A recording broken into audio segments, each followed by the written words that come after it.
इसे है तारती श्री भाग्यवत भगवान की है आरती। पापियों को श्री भागवत भगवान की है आरती। पापियों को पाप से है तारती। श्री भाग्यवत भगवान की है आरती। पापियों को पाप से है तारती। ये अमर ग्रंथ ये मुक्ति पंथ ये पंचम वेद निराला नव ज्योति जगाने वाला। ये अमर ग्रंथ ये मुक्ति पंथ ये पंचम वेद निराला नव ज्योति जगाने वाला। ये अमर ग्रंथ ये मुक्ति पंथ ये पंचम वेद निराला नव ज्योति जगाने वाला। ये अमर ग्रंथ ये मुक्ति पंथ ये पंचम वेद निराला नव ज्योति जगाने वाला। हरि नाम यही हरि धाम यही हरि नाम यही हरि धाम यही हरि नाम यही हरि धाम यही हरि राम यही हरि ध्यान यही। जग के मंगल की आरती। पापियों को पाप से है तारती। श्री भागवत भगवान की है आरती। पापियों को पाप से है तारती। ये शांति गीत पावन पुनीत पापों को मिटाने वाला हरि दर्श कराने वाला। ये शांति गीत पावन पुनीत पापों को मिटाने वाला हरि दर्श कराने वाला। ये शांति गीत पावन पुनीत पापों को मिटाने वाला हरि दर्श कराने वाला। ये शांति गीत पावन पुनीत पापों को मिटाने वाला हरि दर्श कराने वाला। ये सुख करनी ये दुख हरनी ये सुख करनी ये दुख हरनी ये सुख करनी ये दुख हरनी ये सुख करनी ये दुख हरनी। श्री मधुसूदन की आरती।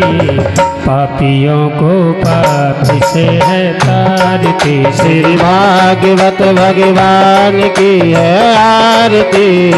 पापियों को पाप से है तारती।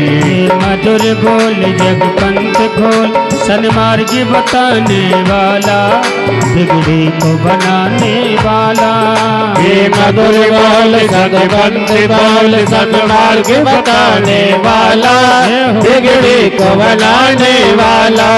ये मधुर बोल जग पंथ खोल सन्मार्ग बताने वाला बिगड़ी को बनाने वाला। ये मधुर बोल सतपंथ बोल सन्मार्ग बताने वाला बिगड़ी को बनाने वाला।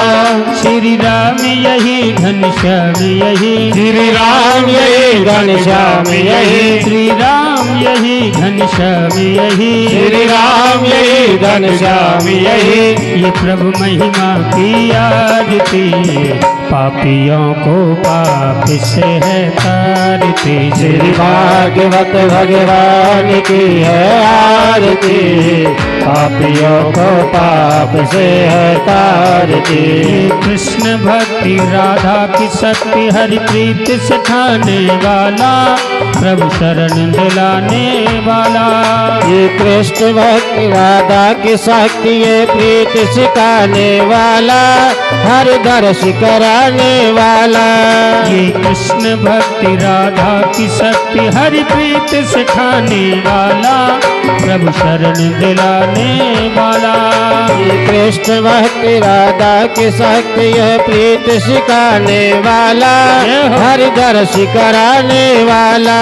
हनुमान यही प्रहलाद यही हनुमान यही प्रहलाद यही हनुमान यही प्रहलाद यही हनुमान यही प्रहलाद यही यह ध्रुव नारद की आरती, पापियों को पाप से है तारती। श्री भागवत भगवान की है आरती, पापियों को पाप से है तारती।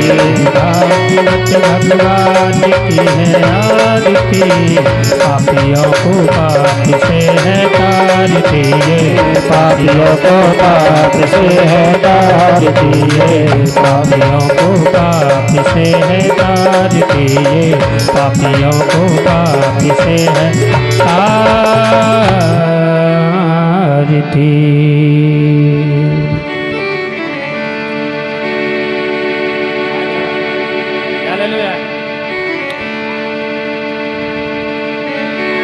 ओम जलेन सिद्धिकरणमाराधक्यं समर्पयामि।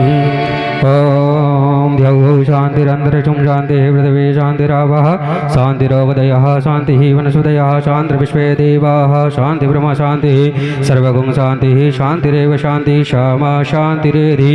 ओम यज्ञेन यज्ञमयजन्त देवासानि धर्माणि व्रतमान्य सन्नाते हनाकं महिमानः सचन्द्र पूर्वे साध्याः सन्ति देवाः। ओम राजाधिराजाय प्रसय्य सायिने नमो वयं वै श्रवणाय कुर्महे समे कामानि कामाय मह्यं कामेश्वरो वै श्रवणो ददातु कुबेराय वै श्रवणाय महाराजाय नमः। ओम स्वस्ति साम्राज्यं भोज्यं स्वराज्यं वैराज्यं पारमेष्टं राज्यं महाराज्यमहादीपा समयन् समन्तपर्यायै स्यात् सार्वभौमः सर्वायुषान् ददात् पराधात् पृथिव्यै समुद्रपर्यन्ताय एकराडति तदप्यश्लोकोऽभिगितो मरुतः परिवेष्टारो मरुतस्य वशङ्गृहे आवीक्षतस्य कामप्रिये विश्वे देवाः सवासदेति। ॐ विश्वादक्षक्षोरोदा विश्वादो मोखा विश्वादा बाहुरोदा विश्वादपाद संबाहुव्यान्धामाति सम्पाततरैद्याव भूमि जनायन् देव एकः। ओम एकदन्ताय विद्महे वक्रतुण्डाय धीमहि दन्तिः प्रचोदयात्। ओम कात्यायन्यै च विद्महे कन्याकुमारै च धीमहि तन्नो देवी प्रचोदयात्। ओम नारायणाय विद्महे वासुदेवाय धीमहि तन्नो विष्णुः प्रचोदयात्। ओम महालक्ष्मै च विद्महे विष्णुपत्न्यै च धीमहि तन्नो लक्ष्मी प्रचोदयात्। ओम अंजनीसुताय विद्महे वायुपुत्राय धीमहि तन्नो हनुमत प्रचोदयात्। ओम तत्पुरुषाय विद्महे महादेवाय धीमहि तन्नो रुद्रः प्रचोदयात्। ओम नंदनंदनाय विद्महे यशोदानंदनाय धीमहि तन्नो कृष्णः प्रचोदयात्। ओम ब्रजभानुजायै च विद्महे कृष्णप्रियायै च धीमहि तन्नो राधा प्रचोदयात्। ओम श्रीमद्भागवत प्रचोदयात्। ओम नानासुगन्धपुष्पाणि यथा कालोद्भवानि च पुष्पाञ्जलिर्मया दत्त्वा गृहाणां परमेश्वर। ओम शांगाय सपरिवाराय सायुधाय सशक्तिकाय सवानहाय भगवते श्री पुराण पुरुषोत्तमाय नमः। बालमुकुन्दाय नमः। स्थापत देवी देवताभ्यो नमः। चन्नारविन्दे मन्त्रपुष्पाञ्जलिं समर्पयामि। यानि कानि च पापानि जन्मान्तरकृतानि च तानि सर्वाणि नश्यन्तु प्रदक्षिणायाः पदे पदे त्वमेव माता च पिता त्वमेव बन्धो च शिखा त्वमेव विद्या द्रविणं त्वमेव सर्वं मम देव देव। बोले गजानन महाराज की जय, अम्बे मात की जय, जगदम्बे मात की जय, वृंदावन बिहारी लाल की जय, भूमिया बाबा की जय, पीपले वाले बाबा की जय, जिंद बाबा की जय, क्षेत्रपाल भगवान की जय, सुखदेव जी महाराज की जय, व्यास जी महाराज की जय, भागवत महापुराण की जय। जय जय श्री राधे, जय जय श्री राधे, जय जय श्री राधे श्याम। जय हो, जय श्री राधे। हेलो, जय श्री राधे।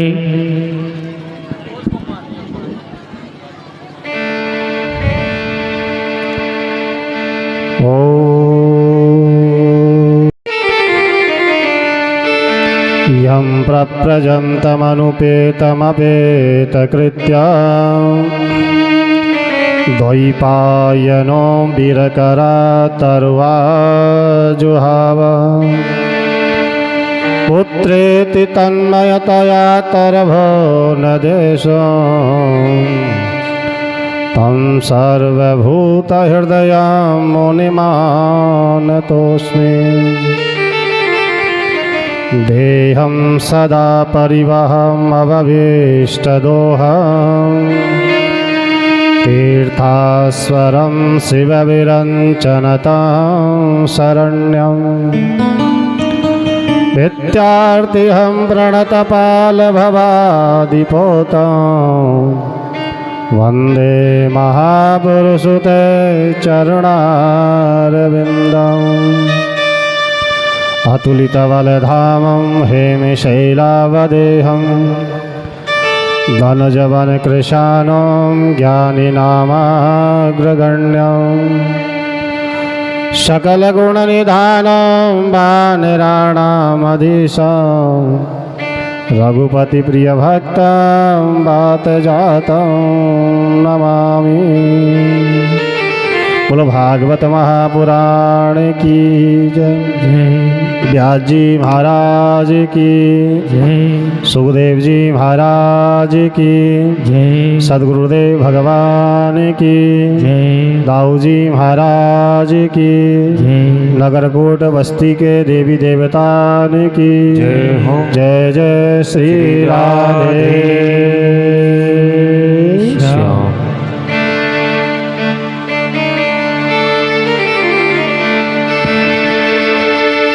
राधे राधे रटन से सब व्याधा मिट जाए, कोटि जन्म की आपदा राधा नाम से जाए। सभी भक्त प्रेमी मीठी मीठी तालियों के साथ में भगवान का कीर्तन करेंगे।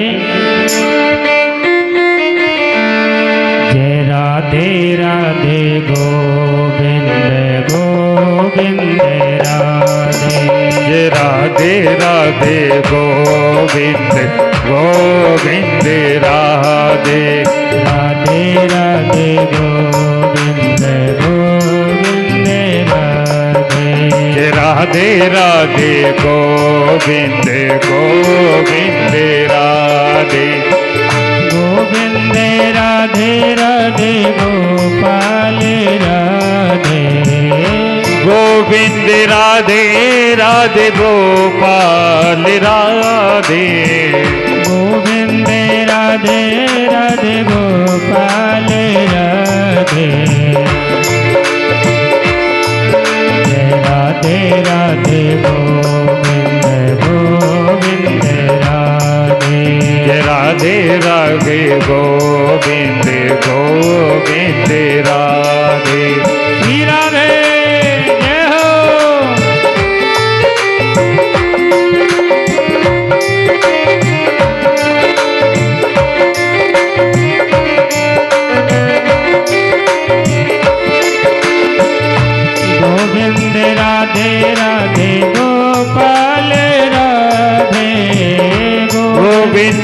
राधे राधे गोपाल राधे गोविंद राधे गोपाल राधे गोविंद राधे गोपाल राधे गोविंद राधे राधे गोपाल राधे गोविंद राधे राधे गोपाल राधे गोविंद राधे राधे गोपाल राधे गोविंद राधे राधे गोपाल राधे राधे गोविंद गोविंद राधे राधे राधे गोविंद गोविंद राधे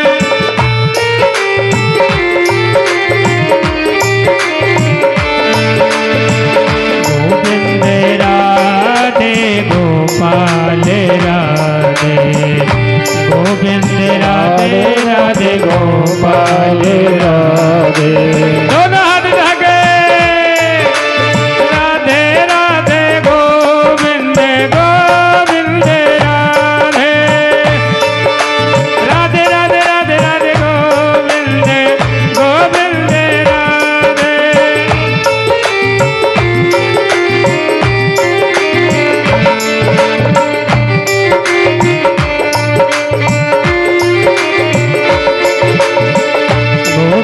गोविंद राधे राधे गोपाल राधे गोविंद राधे राधे गोपाल राधे गोविंद राधे गोपाल राधे गोविंद राधे गोपाल राधे गोविंद राधे राधे गोपाल राधे दोनों हाथ धागे राधे राधे गोविंद गोविंद राधे राधे राधे गोविंद गोविंद राधे राधे राधे राधे राधे गोविंद गोविंद राधे गोविंद राधे गोपाल राधे गोविंद राधे गोपाल राधे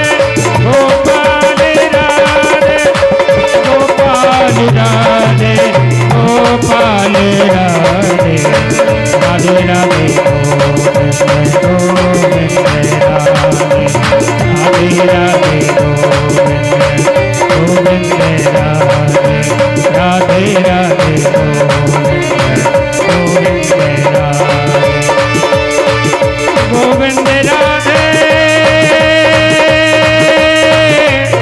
राधे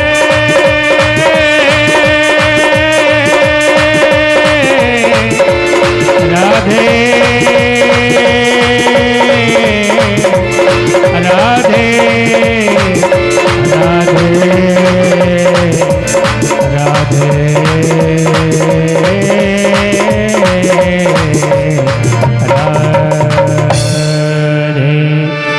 बोलिए राधे रानी सरकार की जय जय जय श्री राधे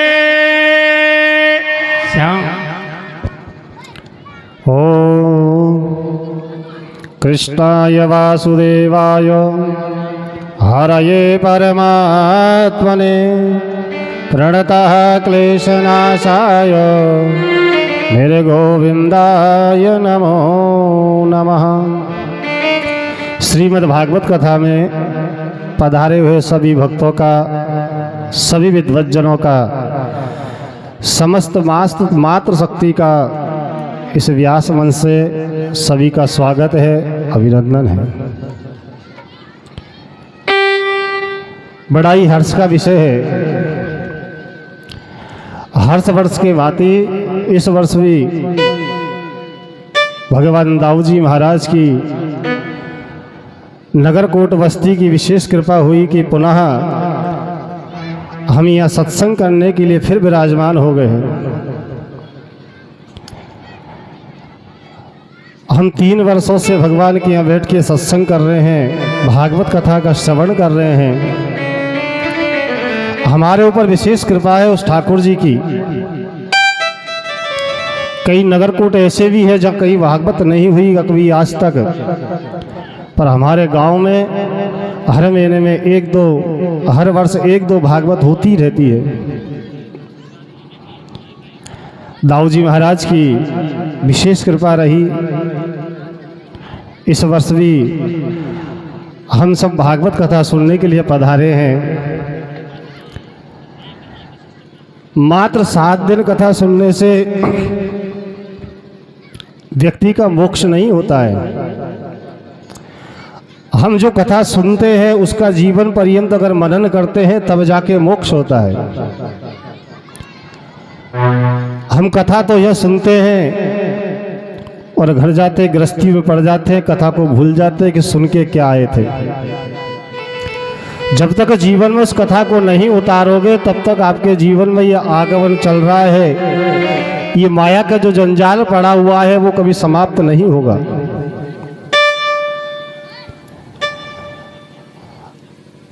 हम कथा सुना रहे हैं, हर वर्ष सुना के जाते हैं कि भगवान का भजन करना है, मन में द्वेष नहीं रखना है, जहाँ भी धर्म हो हमें आगे बढ़ के चलना है, मिलती है। हमने तुमने 7 दिन क्या किया? हम आए, कुछ हमने सुनाया, कुछ तुमने सुना, कुछ भजन हुआ, कुछ नृत्य हुआ, प्रसाद लिया, घर चले गए और सो गए। इसके अलावा हमने क्या किया? जिस परमात्मा का हम भजन करने के लिए आ रहे हैं उसके प्रति श्रद्धा भी होना चाहिए। कथा कौन सुनने आता है? इस जन्म के नहीं, कई जन्मों के जब पुण्य उदय हो जाते हैं तो भागवत कथा सुनने का फल मिलता है। जिनके पुण्य उदय नहीं होते हैं, पड़ोस में कथा होती रहती है और घर सोता रहता है क्योंकि उसके पुण्य अभी जागृत नहीं हुए, उसके ऊपर पाप का साया पड़ा हुआ है। अब सबसे पहले तो ये जानना है कि जिस ग्रंथ को हम सुनने के लिए आए हैं वो ग्रंथ क्या है। नाम आया है श्रीमद् भागवत। श्री मानी राधा, मदवानी कृष्ण, भगवान राधा कृष्ण के समाहित ये ग्रंथ है। जिसने जीवन में अपने राधा कृष्ण के चरित्र को अगर मन में उतार लिया उसे इधर उधर भटकने की जरूरत नहीं है। आगे शब्द आते हैं भागवत। इसका नाम भागवती क्यों रखा गया? हर ग्रंथों के जो शब्द लिखे हैं उनका कोई ना कोई गूढ़ रहस्य है। कहते हैं कि हम हमारी घर में कोई बाल गोपाल होता है उसका नाम रखते हैं, उस नाम में भी कोई गूढ़ रहस्य होता है। तो भागवत का जो नाम रखा है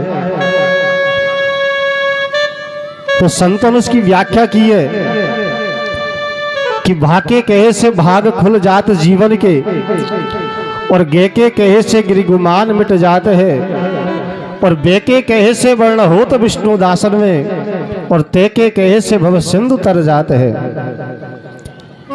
हमारे नगरकोट में कहीं भागवत हो रही है, हमारे मुख से अगर बाहर निकल गया, सब जो हमारे अंदर भक्ति जागृत हो गई है, अब हमें परमात्मा की प्राप्ति अवश्य होगी। और भा कहने के बाद में जैसे ही हमने गे बोला, हमारे मन के अंदर जो अज्ञानता भरी हुई है, अहंकार भरा हुआ है, वो सब नष्ट हो जाता है। जब अज्ञानता अहंकार जब नष्ट हो जाएगा तो हमारी गिनती किनमें होगी कि बेके कहे से वर्ण हो तो विष्णु दासन में। जो भगवान के परम भक्त है, जो भगवान के जो परम दास है, उनमें हमारी गिनती प्रारंभ हो जाएगी, भगवान के हमारा रजिस्टर में नाम लिखा हुआ जाएगा, ये भी मेरा कोई भगत है। और तय के कहे से भव सिंधु तर जाते हैं, और उसके बाद में ही आप भव सागर के पार हो सकते हो। इसका दूसरा भावार्थ है, भैसे भक्ति, गैसे ज्ञान और वैसे वैराग्य और तैसे तप। अगर मन में अगर भक्ति जागृत हो गई तब हमें ज्ञान होगा। ज्ञान तो सबको है, ऐसा संसार में कोई व्यक्ति नहीं है जिसको ज्ञान नहीं है। पर ज्ञान कौन सा है? परिवार कैसे चलाना है, बच्चे की नौकरी कैसे लगेगी, परिवार में बहू कैसे रहेगी, रिश्तेदारी कैसे निभेगी, इसी चीज का हमें ज्ञान है। पर भक्ति जागृत हो जाएगी तो उस परमात्मा का ज्ञान हो जाएगा। हम इस संसार में क्यों आए हैं, हमारा यहाँ आने का उद्देश्य क्या है। हमें भगवान का भजन करना चाहिए। जब हमारे ये ज्ञान हो जाएगा तब जाके वैराग्य होगा। वैराग्य किससे होगा? ये संसार से। संसार में रहते हुए भी संसार से वैराग्य हो जाएगा, तब जाके तो आप तप भजन पूजन कर सकते हो। दो प्रकार के वैराग्य होते हैं। एक तो होता है कि पूर्णतः ही परमात्मा को देखकर वैराग्य हो गया कि संसार से कोई मतलब नहीं है, और एक वैराग्य होता है क्षण मात्र का। घर में पिता पुत्र में झगड़ा हो गया, पिताजी नाराज हो गए, जीवन पर्यंत तुम्हारे लिए सब कमाया, झूठ बोला, बेईमानी करी, तुम्हारे लिए व्यवस्था करी। अब जब समय आया है सेवा कराने का तो मुझे धुतकार रहा है, मुझे तुम्हारे पास नहीं रहना है, मैं संसार को छोड़ के जा रहा हूं, तुम्हारे घर को छोड़ के जा रहा हूं। वैराग्य हो गया। घर से निकले, स्टेशन पर पहुंच गए, टिकट वाले के पास में पैसे देके टिकट लेने के लिए कहने लगे, तभी याद आ गया, अरे 12 बज गए, पोता स्कूल से आ गया होगा, और जैसे मैं नहीं दिखूंगा तो पूछेगा बाबा कहाँ गए। छोटे मोटे झगड़े होते रहते हैं, चलो वापस चलते हैं। फिर मन में विचार आया, नहीं, आज मेरे बेटे ने मेरा अपमान किया, घर नहीं जाऊंगा। जैसे तैसे मन को करड़ा किया और ट्रेन में बैठ गए। ट्रेन 1-2 स्टेशन आगे निकली। अब तो जो वैराग्य जो छाया था कि घर छोड़ के जाना है, सिर्फ भगवान का भजन करना, तुमसे मुझे कोई लेना देना नहीं, अब तो बेटा बेटी सब याद आने लग गए। अगले स्टेशन में उतरे और शाम तक लौट के घर आ गए। ये होता है क्षण मात्र का वैराग्य, और एक होता है कि पूर्ण वैराग्य की परमात्मा की छटा जैसे ही देखी कि संसार से कोई मतलब नहीं। हम यह कथा सुनने के लिए आए हैं, तो आने का भावार्थ क्या है कि हे परमात्मा, हम इस संसार की माया में जकड़े हुए हैं, हमें उससे मुक्ति दिलाने का कोई साधन बता दो। इस भाव के साथ में आके अगर कथा सुनोगे तो आपका जीवन सार्थक होगा। ऐसा नहीं कि अरे अच्छा कथा हो रही है, चलो देखते हैं कैसा पंडाल बना होगा, कैसे पंडित जी आए हैं, कैसे गाने वाले आए हैं। अगर ये सब देखने के लिए आओगे तो आपका हमारा दोनों का समय खराब होगा। न तुम्हें परमात्मा की प्राप्ति होगी, न हमारे सुनाने का कोई अर्थ निकलेगा। यहाँ आने का भावार्थ यही है। कथा जैसी प्रारंभ की तो व्यास जी महाराज ने पहले ही श्लोक में श्रीमद् भागवत कथा का जो सार था वो संपूर्ण एक बार में सुना दिया कि संसार ग्रंथ में क्या है। पहला श्लोक लिखा है, सच्चिदानंद रूपाय विषवोपत्यादि हेतवे तापत्रय विनाशाय श्री कृष्णाय वयं नमः। सतचित आनंद के परिपूर्ण वो परमात्मा सच्चिदानंद, सत चित और आनंद। तो सत्य क्या है? सत्य वो परमात्मा है। बाकी के संसार में जो दिख रहा है वो सब असत्य है। हम हैं, जब तक ये संसार है हम नहीं रहेंगे, उसके बाद में ये रहेगा या नहीं रहेगा ये हम नहीं जानते हैं। पर वो परमात्मा कल था, आज है और कल भी रहेगा, ये परम सत्य है।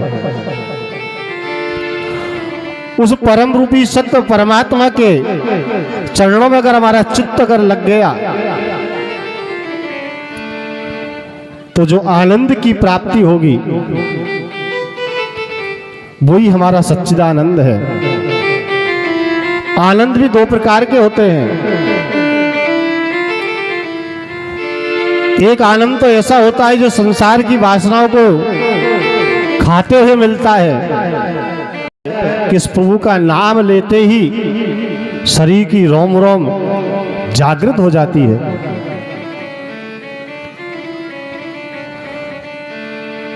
किसी ने हमें रसगुल्ला खिलाया, एक खाया बड़ा आनंद आया,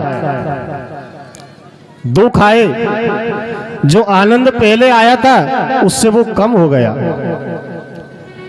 तीसरा खाया तो वो तो पूर्णतः ही आनंद कम हो गया। और किसी ने जबरदस्ती अगर चौथा दे दिया तो उसी रसगुल्ले में हमारी मृत्यु निकल आती है कि इसको खाया मैं मरा। तो ये तो होता है संसार का आनंद, जिसके लिए हम भटकते फिर रहे हैं। हमारा बेटा सेवा करेगा तब आनंद आएगा, हमारे घर में बहुत सा धन हो जाएगा तब आनंद आएगा, ये समाज के लोग मुझे सरमोर समझेंगे तब मुझे आनंद आएगा। ये क्षण मात्र का आनंद है। एक आनंद आता है, रामचरितमानस में बाबा तुलसीदास ने लिखा है, जो आनंद सिंधु सुख राशि से करते तय लोक सुखासी। जो आनंद सिंधु सुख राशि, जो आनंद सिंधु सुख राशि करते तय लोक सुखासी, करते तय लोक सुखासी। जो आनंद सिंधु सुख राशि, जो आनंद सिंधु सुख राशि, जो आनंद सिंधु सुख राशि करते तय लोक सुखासी, करते तय लोक सुखासी। जिसके नाम लेने से ही शरीर आनंदित हो जाए, उस सच्चिदानंद का हमें ध्यान करना है कि सच्चिदानंद रूपाय विश्वोपत्यादि हेतवे, जो विश्व का पालन करता है, पोषण करता है, तापत्रय विनाशाय, जो तीन प्रकार के जो ताप होते हैं, आदि देविक, आदि भौतिक, आध्यात्मिक, जो तीनों तापों का जो नाश कर दे, उस भगवान श्री कृष्ण के चरणार बिंद हम सब नमन करते हैं।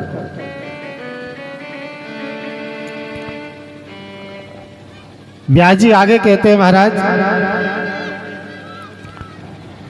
जब ये ग्रंथ तैयार हो गया, इसको राजा परीक्षित ने जब सुन लिया, उसका जब मोक्ष हो गया तो सभी लोग आश्चर्य करने लगे।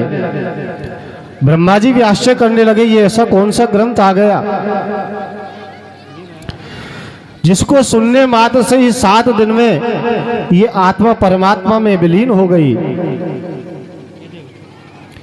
कि राजो मोक्ष तथा वीक्ष पुरा धावति विश्वतः सत्तलोके तुलावध्य तोलया साधनात्मजः।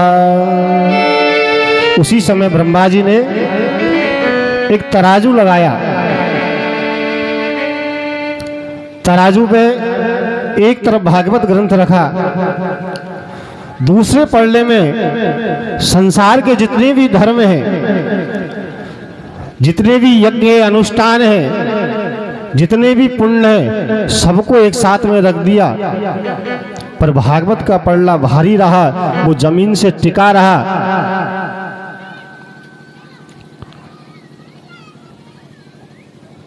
ब्रह्मा जी ने कहा है कि ये ग्रंथ इतना अनमोल है, जो इसको एक बार अगर जीवन में अगर मनन करके अपने जीवन में उतार दे, उसने कई जन्मों के अगर पाप किए होंगे तो वो भी क्षण मात्र में नष्ट हो जाएंगे। पर सुनना इसे कैसे है? मन से। अगर मन से उसको सुनेंगे, सुनने के बाद में इसको मनन करेंगे, अपने जीवन में इसको उतारेंगे, तब उस परमात्मा की प्राप्ति होगी। जैसे ही देवताओं ने देखा ये ग्रंथ तो बहुत अच्छा है, सुखदेव मुनि के पास में अमृत का कलश लेके आए। कहा महाराज, आज ये भागवत कथा का जो ग्रंथ है, इसे आप परीक्षित को सुनाना चाहते हो, क्योंकि ये 7 दिन में मर जाएगा। महाराज, हमारे पास में अमृत का कलश है, आप ये भागवत तो हमें दे दीजिए और ये अमृत राजा परीक्षित को पिला दो। अमृत पीने से इसकी मृत्यु टल जाएगी या अमर हो जाएगा। सुखदेव मुनि ने जैसे ही सुना, देवताओं को देखकर हंसने लगे, कहने लगे, देवताओं, अगर कोई छल करना तो तुमसे सीखे। महाराज, कहां तो कांच और कहां मणि, तुमने एक जैसी तुलना कर दी। ये तुम्हारा जो अमृत है ना, ये तो कांच के समान है, और जो ये ग्रंथ है ना भागवत है, ये अमृत के समान है। जिसने इसको एक बार अगर पी लिया फिर संसार में फिर दोबारा नहीं आएगा। और तुम्हारा अमृत पीने के बाद में उसे संसार में रहना पड़ेगा, उसका मोक्ष नहीं होगा।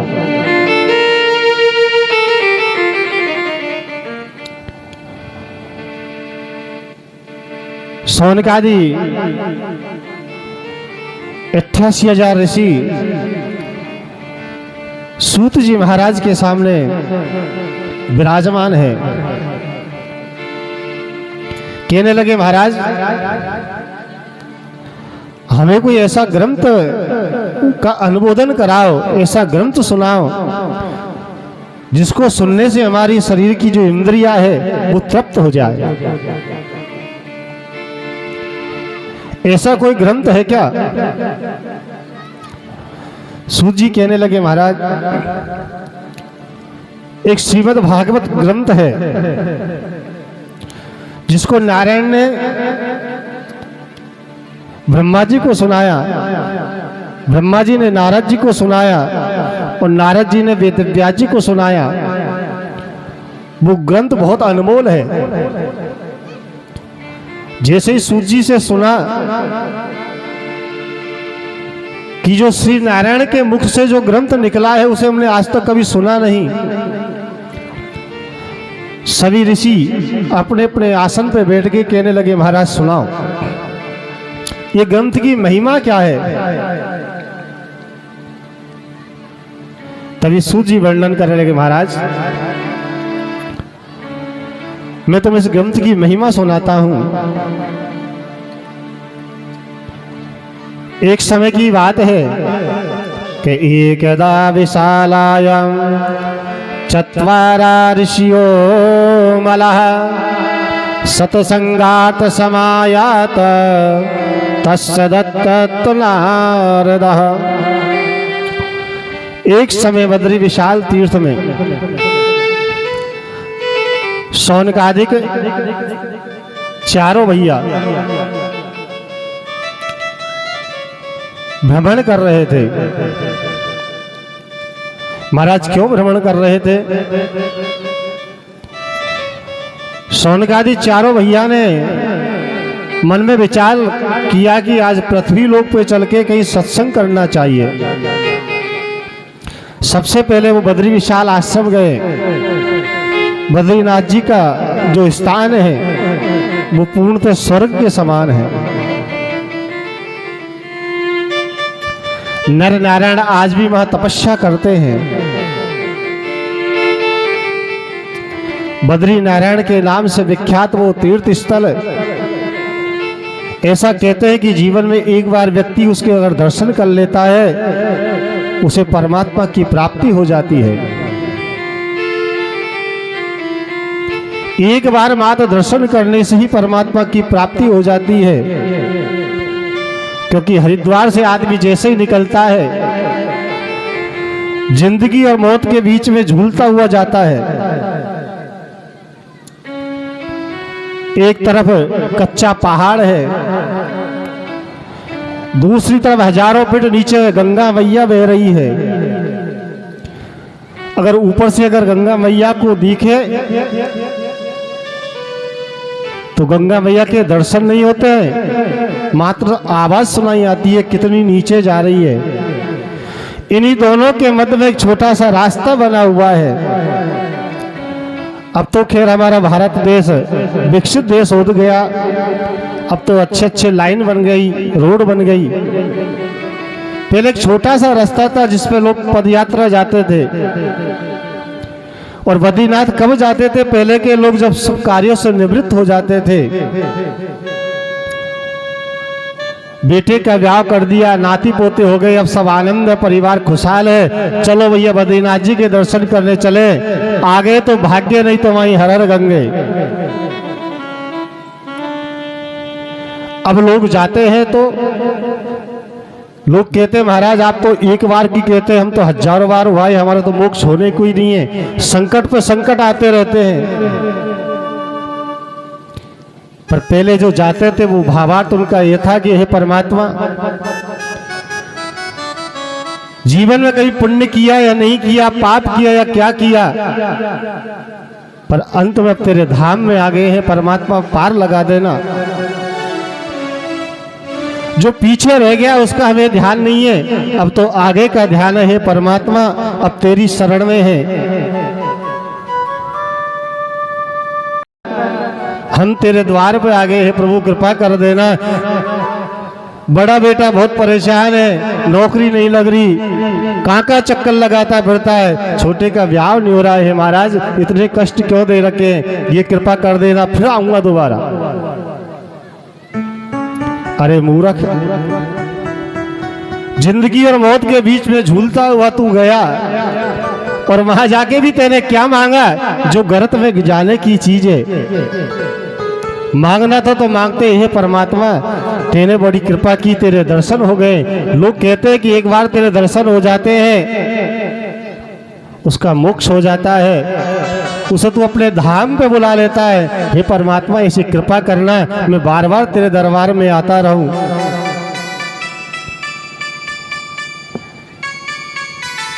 बद्रीनाथ जी के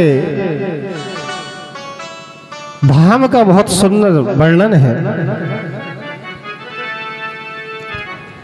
बद्रीनाथ जी से ऊपर चलते हैं तो एक माणा गांव आता है,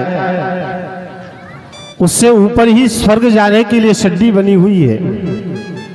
आज भी वो सीढ़ियां दिखती है, पर ऐसा कहते हैं कि 2-3 सीढ़ी चढ़ने के बाद में आदमी वापस नहीं आता है।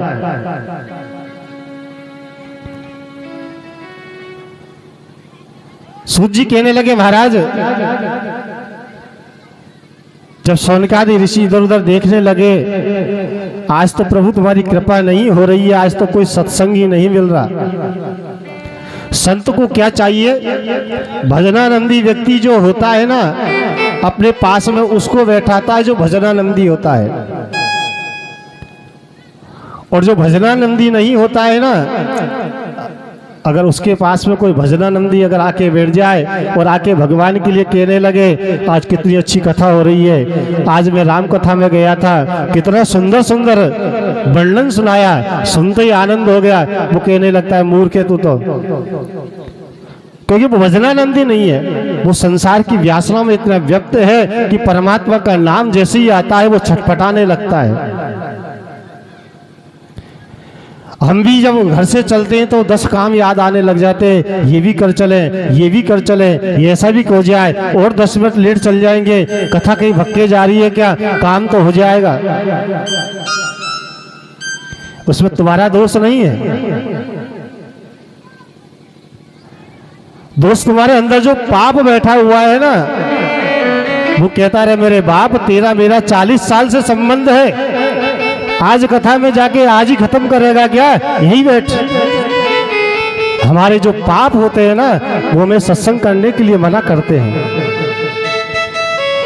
पर जो सत्संगी होता है वो पापों को भी परे करते हुए सब काम को छोड़ के मुझे तो उस परमात्मा की कथा में जाना है, मुझे भजन करना है, वो लगा रहता है। और एक दिन ऐसा आता है कि वो 40 साल से जो पाप लगे हुए हैं ना, वो क्षण मात्र में छोड़ के चले जाते हैं, वो निर्विंद हो जाता है।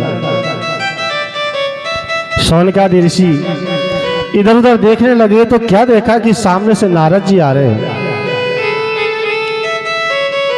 अब एक भजनानंदी को दूसरा भजनानंदी अगर मिल जाए तो आनंद आ जाता है कि 4 मिले 64 खिले 20 रहे कर जोर, और हरिजन से हरिजन मिले तो ऐसे 60 करोड़। कि 4 मिले, 4 क्या, 2 नेत्र हमारे 2 नेत्र आपके,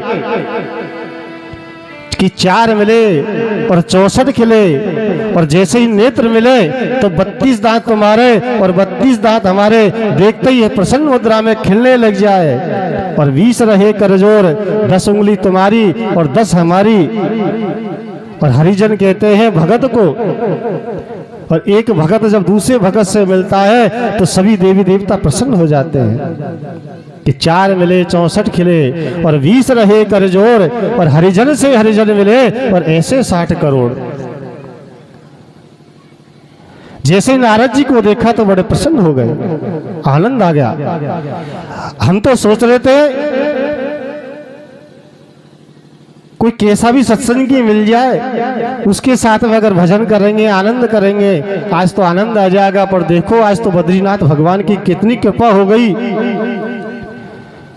कि भगवान का परम भक्त नारद हमारे सामने आ गया। इनके साथ में सत्संग करने का तो आनंद ही बहुत आएगा। पर जैसे ही नारद जी पास में आए तो क्या देखा कि कथम ब्रह्मदीन मुख क्रतु चिंता तरो भवान त्वरितम गम्यते कुत्र कुतस्य गमनम तव। नारद जी का जो मुख है, जो प्रसन्न मुद्रा में हमेशा रहते हैं, नारायण नारायण करते रहते हैं, भगवान का गुणानुवाद करते रहते हैं, उनका जो मुख है वो मुरझाया हुआ है, चेहरा उदास है। जैसे सनकादिक चारों भैयाओं ने देखा नारद जो भगवान का सतत भजन करता रहता है, और जो भगवान का भजन करता है उसके जीवन में दुख किस बात का, दुख उसको जीवन में किसका आता है? जो भगवान से दूर रहता है, जो भगवान के पास में रहता है, जो भगवान का भजन करता है, उसके जीवन में कभी दुख नहीं आ सकता। और नारद जी जैसा संत, इसके जीवन में दुख। पूछा नारद जी ऐसा क्या हो गया संसार में जो तुम इतने व्याकुल हो रहे हो? अरे तुम्हारे पास तो कोई धन दौलत भी नहीं है, जो किसी ने तुमसे छीन ली हो। महाराज तुम तो 2.5 घड़ी से ज्यादा कहीं रुकते भी नहीं हो। तुम्हारे पास ना तो कोई मकान है, ना कोई बंगला है, अरे यहाँ तक तुम्हारे पास तो कोई झोपड़ी भी नहीं है जो किसी ने चुरा ली हो तुमसे। महाराज ऐसा क्या हो गया? और महाराज तुम जैसे संत, बिरला संत अगर माना कि ऐसे उदास रहेंगे, ऐसे दुखी रहेंगे तो संसारी वासियों का क्या होगा? तुम्हारे दर्शन करने से, तुम्हारे सत्संग सुनने से तो ये संसार वासियों का कष्ट दूर होता है। नारद जी कहने लगे, महाराज आप जो कह रहे हो वो सब सत्य है, पर हुआ ये, मेरे मन में विचार आया। ऐसा कहते हैं कि पृथ्वी लोक जो है ये मोक्ष की नगरी है।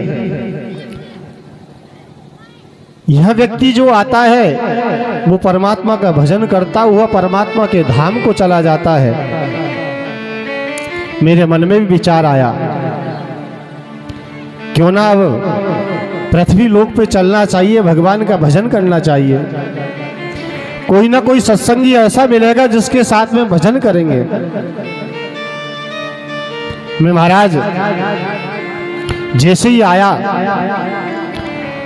मैं पुष्कर गया पर मन नहीं लगा, प्रयाग गया, काशी गया, बनारस गया, हरिक्षेत्र गया, कुरुक्षेत्र गया, सब जगह गया, पर महाराज मेरा मन नहीं लगा कहीं भजन करने के लिए।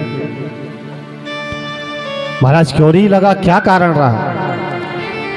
नारद जी कहने लगे, महाराज कि सत्यम नास्ति तपा शोचम दया दानम न विद्यते उदरम भरणो जीवा बराका कूटभाषिका।